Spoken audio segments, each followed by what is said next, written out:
Hi, Happy New Year.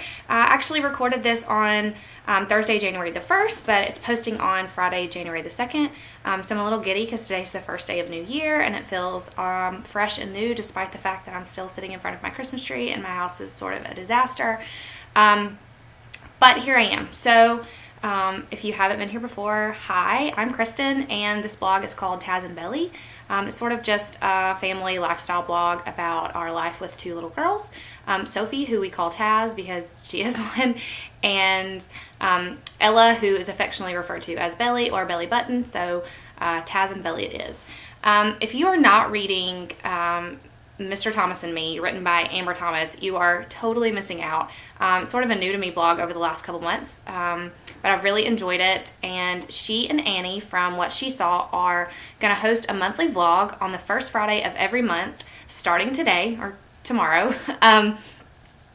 And I think maybe they're going to be prompts some months, and then some months you can sort of talk about whatever you like. There was a prompt for this month, which is wild and free. Which is kind of funny because I am maybe the opposite of wild and free. I'm sort of boring and not at all spontaneous and predictable and terrified about everything. So wild and free might be a sort of foreign concept to me, but I'm going to try. So it's the first day of the year, and you know, it's sort of the thing to make resolutions. And I talked a little bit about this on Monday and on Wednesday, but at our house we kind of like to have a theme for the year. And last year's theme was kind of tongue-in-cheek. Josh dubbed it the Year of the Lazy, which really meant that we were going to try to be more intentional and spend more time at home together and not be so crazy and all over the place. But really, it sort of deteriorated into the Year of the Lazy. And we spent a lot of time in bed and on the couch watching television and binge-watching Netflix and being lazy at home with our girls. And it's been a lovely 12 months of lazy, but we really need to, you know, sort of kick ourselves in the pants and let 2015 be much more productive, I guess. And so Josh has decided that this year is the year of the happening, or the year to make things happen, whether they be big or small. And so for me, just thinking about wild and free is just sort of pushing myself outside of my comfort zone and not relying on what I know and what's comfortable, but maybe, you know, exploring some new ideas and things I haven't thought about, and really pushing myself and challenging myself to make major things happen in my life this year.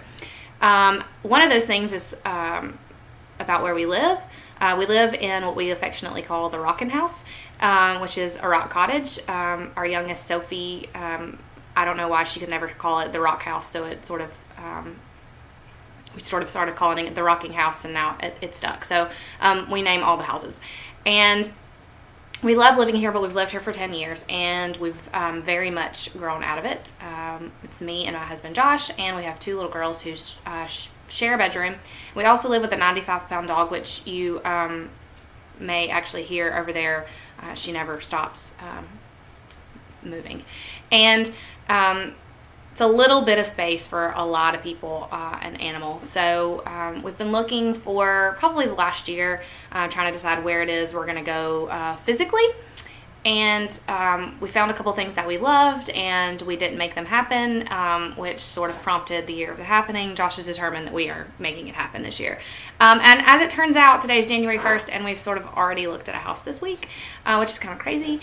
And I'm not going to share a lot of details because it's really, really early in the process, and I'm trying not to get myself excited because that's what I do. I get excited and we name the new house, and then the new house doesn't become ours, and we sort of like are bummed about it. And so I asked Josh yesterday what we're going to name the house, and he told me that I couldn't name it, that was jinxing it. So anyway, I'm not going to tell you anything about the new house, but I'm going to try to be wild and free and crazy and push myself to do new things. And I'm glad you came by, and I know this is sort of all over the place and doesn't even really make any sense. And but it was nice to meet you, and maybe I'll have, you know, lots to share in February. It's, you know, much more interesting. But I'm glad you came by, and I hope you come back again, and have a great day and weekend and New Year. And yeah, so see you next month.